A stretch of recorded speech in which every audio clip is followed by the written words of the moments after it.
Tonight, on ShadowTales, a story not just whispered in the dark, but carved into the heart of the one who lived it. The night a friend vanished without a trace, and years later, a discovery that hints it might not have been an accident. Turn off the lights, put on your headphones, and listen closely. It was early October, cold enough that you could see your breath, but not so cold you couldn't sleep under the stars. Ethan brought his usual beat-up tent, and I brought the firewood.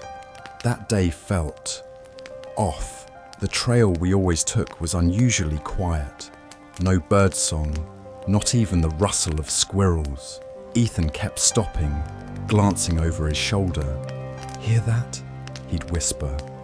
I didn't. Or maybe I didn't want to. At sunset, we set up camp near the clearing by the old rotting log, a landmark we'd always used. By the time the fire burned low, Ethan was on edge, eyes darting into the trees, breath catching at every crack of a branch. "I swear something's moving out there," he whispered.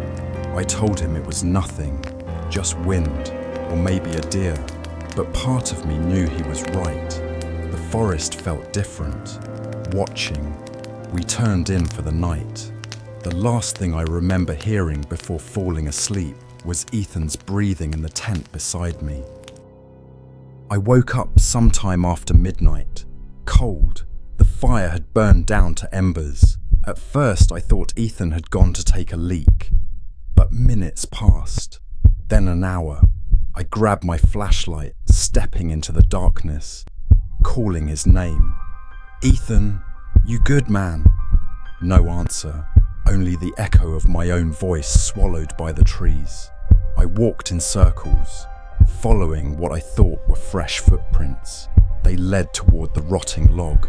Near it, Ethan's flashlight lay half buried in leaves, still warm from his hand. The beam of my own flashlight caught something beyond the trees, a shape, tall, thin, motionless. I froze. My heart felt like it stopped beating. The figure didn't move. It didn't even breathe. And then, in the blink of an eye, it was gone. No sound, just gone. At dawn, I ran to the road and called for help. Search teams combed the woods for days. Volunteers, dogs, even a helicopter. They found nothing, not a scrap of clothing, not a footprint past that rotting log. They asked if Ethan had been depressed, if he'd planned to disappear. I said no. Ethan loved life too much. The weeks that followed felt like a blur. Guilt gnawed at me. Why had I fallen asleep? Why hadn't I heard him leave? At night, the dreams began. I'd see Ethan in the woods, standing among the trees, calling my name. "Help me." But when I'd run toward him, his face would twist into something wrong. Eyes too wide, mouth stretching open, blackness spilling out. I stopped going near the forest. I avoided talking about Ethan, but I kept his last photo, him smiling, leaning on that rotting log, proof he was real, proof he was there.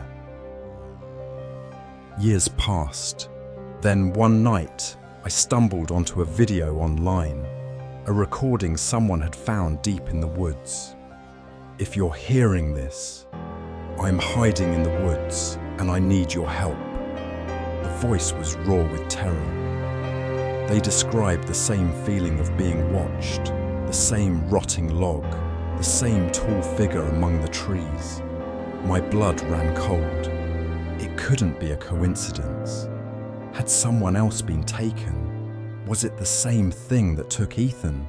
The voice on that recording felt too real, like they were speaking from the same nightmare I'd lived. For days, I couldn't stop thinking about it, about Ethan, about what really happened that night. I had to know.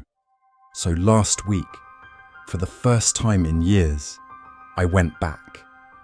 The forest hadn't changed. The rotting logs still lay half sunk in moss and wet leaves. As night fell, the old fear came back, that weight pressing down on my chest, breath coming too fast, and then movement. Between two oaks, tall and unmoving, the same shape, the same stillness. I whispered Ethan's name, my voice barely a breath. That's when I heard it. You shouldn't have come back. Not Ethan's voice, not quite human.